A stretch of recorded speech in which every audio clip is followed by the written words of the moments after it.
Hello, everybody. Today I'm going to be reviewing Quadrophina, their seventh studio album. This album came 2 years after Who's Next did. Let's get straight to the review. Album starts off with I Am the Sea. Nice little introduction. This is like a double album, just like Tommy, and I Am the Sea is like kind of like what Overture was, but I think it's better, and it goes really well into the real me, and great song overall. Might be one of the strongest tracks off the album. My favorite part would be the part where he's like, "Can you see the real me, preacher, preacher?" And if you listen closely, he voice cracks a little bit. You really hear his emotions in this one. This goes into Quadrophenia, which I really enjoy this one. I'm not. This is like the prime example of what a long instrumental should be. It's not only is it not 10 minutes, but it's every second of it is exciting. So take that, Tommy. But next song, 10 out of 10. By the way, every song so far is a 10 out of 10. Cut My Hair comes after this, and my favorite parts, not favorite part, but my favorite parts is when they're like zoot zoot, going back to one of their first songs they ever recorded, and when they were the high numbers, which their very first song, the A side, I'm the Face, is going to be on their album that I'm gonna be reviewing, I'm the Face, and I like it a lot. It's really nice Pete Townsend vocal. 10 out of 10. This goes into The Punk Meets the Godfather. This is a great track. It's one of my favorite tracks by them, actually. Just like starts off strong. My favorite part actually was pum pum pum pum pum pum pum pum. Such a strong song. Never gets old. That ends side one. Side two opens up with I'm One with Pete Townsend on vocal. I really enjoy the song too. It's nice. It's a nice little pretty song. After all that excitement from side one, that goes well into the Dirty Jobs, which great vocal by Roger Daltrey. Don't have a favorite part necessarily. Same with the last song, but these are just really good songs. 10 out of 10, the Dirty Jobs. And that segues greatly into Helpless Dancer, which some pretty outrageous lyrics, such as they'll disappear just like the lesbians and queers. Pretty outrageous. Not a fan of those lyrics, but kind of reminds me of Roger Waters almost. But that was like way before he did The Wall, so maybe this was an influence to him. I don't know. Is It in My Head? Excellent track. Definitely grew on me heavily. It's like a top 25 song now to me. I love the song now. That segues into I've Had Enough. Well, that's not what I could be said about this album. I have not had enough of this. This is amazing. This whole side has been... This is my favorite side of the album, actually. Side 2. Really good stuff. 10 out of 10. My favorite part, or maybe parts you would say, is the one with the... Had enough of living. that part, love it. That ends side 2. Side 3 opens up with 515, which... This... I don't know if it's very popular, but any recognition it gets, it's deserved. Really awesome track. And 10 out of 10, of course. As of the rest of the tracks on this album. Sea and Sand.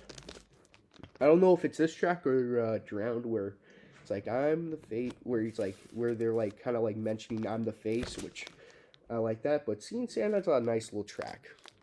I give it a 9 out of 10. It's not the best track on the album, but it's nice. Drowned, oh, it's nice. It's like such a the opening with a dun dun dun dun dun dun dun dun. I like it a lot. 10 out of 10. Bellboy. I don't know if people like this track or not. I love it. I love Bellboy.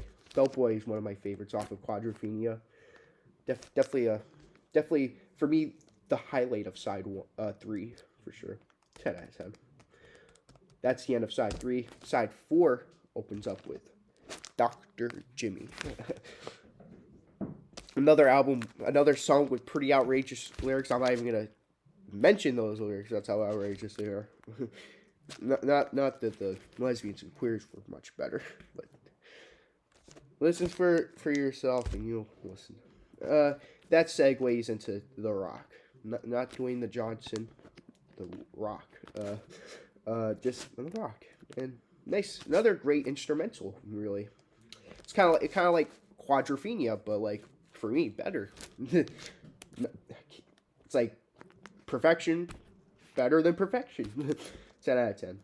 And then the awesome closer, Love Rain or Me. Definitely one of the strongest tracks on this album.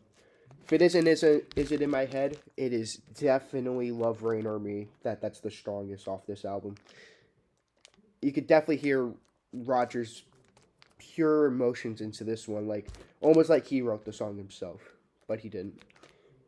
This whole album is just front to back.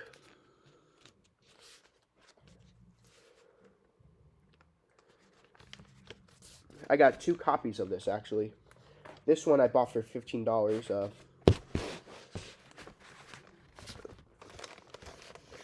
not gonna show the records. I might do that on my. I might do that when I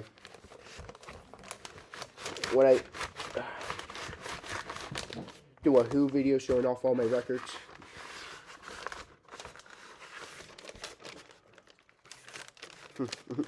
That's stuck in there. Got the booklet. Paperback writer. That's what I get out of this. Paperback.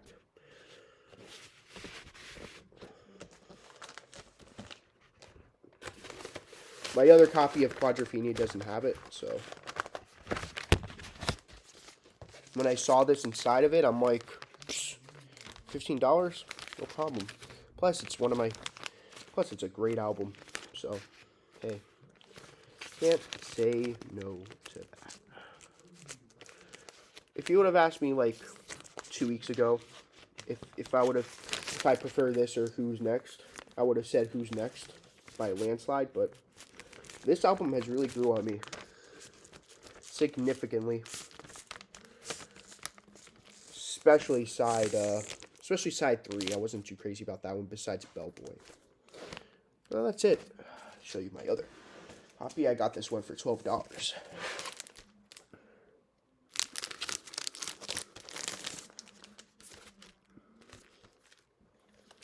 Doesn't include that awesome booklet that the other one did. Probably a remaster. But overall, great. Always a great listen. Well, before it was like a mediocre album, but now I think it's one. Even though I would never put it over my generation, a quick one, Magic Bus and The Who Sell Out. It comes really good. It's like a mix up with Who Are You, Who by Numbers. Those 2 albums are not. Those are 2 other albums that are like can't even touch those 4 albums, but they're like great nonetheless. And Quadrophenia are definitely amongst those 3 albums. But in the next video, I'll be looking at both Live at Leeds and Odds and Sods. And see you next time.